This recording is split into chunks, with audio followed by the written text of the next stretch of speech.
Welcome to Exo News TV. I'm Michael Sala. This is the third episode in this exclusive video series where we learn more about William Tompkins' remarkable testimony about his work for US Navy intelligence during the Second World War. In the last episode, we learned about Tompkins' astonishing claim that the Nazis were receiving assistance from an extraterrestrial race described as Reptilians, who were acting as consultants in various German aerospace projects. In this episode, we learn about how the Reptilians helped the Nazis locate large caverns in Antarctica, which would be used as bases for the Nazis' most advanced aerospace programs that were being assisted by Reptilian consultants. According to Tompkins, the US Navy learned from spies embedded in Nazi Germany that the Nazis used these hidden Antarctic bases to launch space missions to the Moon, other planets in our solar system, and most remarkably to distant interstellar locations. The following interview extract features the Tompkins answering questions from Dr. Robert Wood and myself on Germany's secret space program in Antarctica. The Navy spies talk about the Nazis landing on the Moon, landing on Mars. Oh, it's not just the operatives found this data and they bring it back to the Admiral's secret office at the top of that building. You can see the building from down when you land over at North Island. And these fellas were all over the occupied area in Germany. And they found all of this equipment. They found the program for extended life. That wasn't really an extended life. It was a life program that the extraterrestrials were already doing. So the Nazis had it, you say? Yeah. Okay. And so it was no big deal at all. The move from Germany to Antarctica was in operation in 1934, way before the war started. In fact, some of the stuff went down in 1913.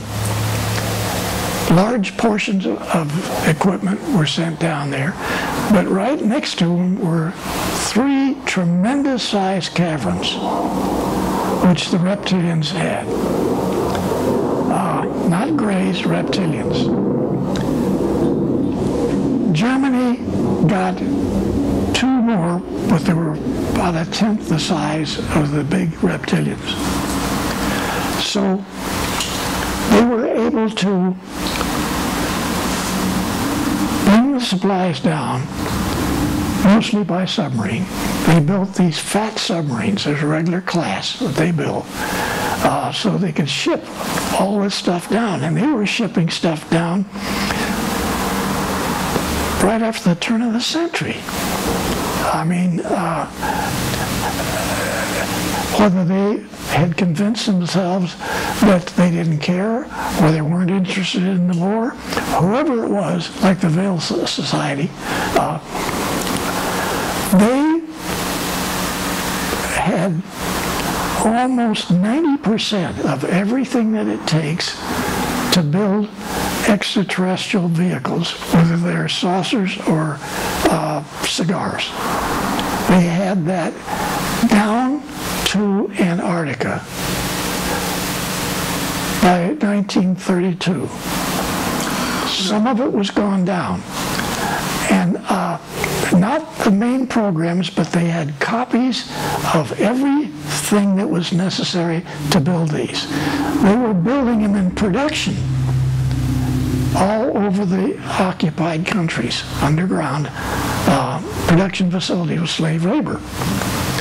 And the Germans didn't know anything about it. The German population didn't know anything about this. It was all classified. Were they building the UFOs in Germany or in Antarctica? Well, the people in Germany knew nothing about it. Antarctica knew everything. But where were the UFOs, were anti-gravity craft being built? In Germany? They built the prototypes in Germany. Okay. They built pre-prototype vehicles, okay, which is actually something ready for production in Antarctica. They put the stuff in production in the countries all over Germany, and they continued to build similar vehicles in Antarctica. Now, the question was asked, did we ever get to the moon? You see it in some way. It was well known that the Germans had numbers of vehicles that flew out and came back. One of the first ones, they got in trouble and they crashed and the whole group died.